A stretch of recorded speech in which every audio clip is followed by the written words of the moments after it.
আসসালামু আলাইকুম। আশা করি সবাই ভালো আছেন, সুস্থ আছেন। সকাল সকাল নাস্তা করেই বের হয়ে গেলাম। যেহেতু আজকে ত্রয়োদশ জাতীয় নির্বাচন। বের হয়ে গেলাম, দেখলাম কেউ দাঁড়িপাল্লার প্রতীক নিয়ে দাঁড়িয়ে আছে আমার ছোট ভাই এলাকার। কেউ আ ধানের শীষের প্রতীক নিয়ে দাঁড়িয়েছিল। পরবর্তীতে বাড়ির সামনে অনেকক্ষণ ওয়েট করছিলাম। অনেকে মহিলারা রিক্সায় করে যাচ্ছিল। পরে আমি এক আঙ্কেলের সাথে হোন্ডায় করে আমাদের স্থানীয় বাজারে গিয়েছিলাম, যেখানে ভোট কেন্দ্র। দেখলাম যে সবাই খুব স্বতঃস্ফূর্তভাবে এসে ভোট দিচ্ছে। অ্যা আনন্দদায়ক পরিবেশ ছিল। পাশেই দেখলাম আর্মি, বিমান বাহিনীরা এসে টহল দিচ্ছে। আমাদের কেন্দ্রে কোনো ঝামেলা হয়নি আলহামদুলিল্লাহ। আমি ভোট কেন্দ্রে যখন যাই তখন সবাইকে জিজ্ঞেস করছিল ভোট দিয়েছেন কিনা? সবার থেকে ভোটার স্লিপ জানতে চাচ্ছিল। আর্মি, বিমান বাহিনী খুব ভালোভাবে টহল দিচ্ছিল। ভোটের পরিবেশ মাশাআল্লাহ অসাধারণ ছিল।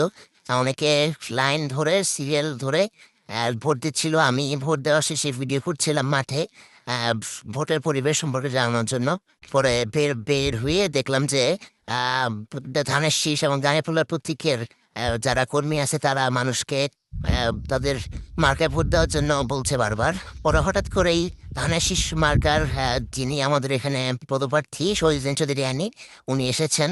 তো আমি ভিডিও করছিলাম। উনি উনার দলের নেতাকর্মীদেরকে নিয়ে হাঁটতে, হাঁটতে আসছিলেন। আমি হ্যান্ডশেক করেছি তার সাথে। উনি আসলেই একজন ভালো মনের মানুষ। হ্যাঁ, একদম মাটির মানুষ বলা চলে। উনাকে দেখেই মানুষ উনার সাথে খুব ভালোভাবে কুশল বিনিময় করছিল। তো মানুষ ভোট দিচ্ছে কিনা, ভালোভাবে ভোট দিতে পারছে কিনা, কোনো সমস্যা হচ্ছে কিনা এই বিষয়গুলো জানতে এসেছেন। পরবর্তীতে উনি খুব শর্ট সময় ছিলেন। উনি এখানে ১০ মিনিট থেকে চলে গিয়েছে।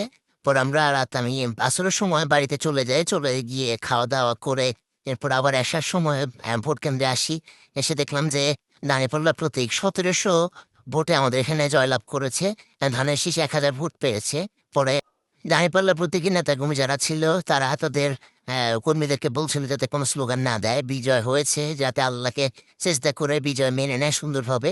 আ কেন্দ্রে আমাদের কেন্দ্রে দাঁড়িপাল্লা প্রতীকের বিজয় হয়েছে। পরবর্তীতে আস্তে, আস্তে খবর আসে। আমরা অপেক্ষা করছিলাম। আমরা অনেক ভোট কেন্দ্রের যে আনসার বাহিনী ছিল তারা ব্যালট পেপার নিয়ে তাদেরকে আমরা বিদায় দিচ্ছিলাম। তারা যেহেতু ডিসি অফিস যাবে লক্ষ্মীপুর ডিসি অফিসে, তাদেরকে বিদায় দিচ্ছিলাম সুন্দরভাবে। পরে আমরা আমাদের এলাকার ছেলেরা সবাই মিলে নাস্তা পানি করছিলাম। নাস্তা পানি করেই অনেক সময় হয়ে গিয়েছে।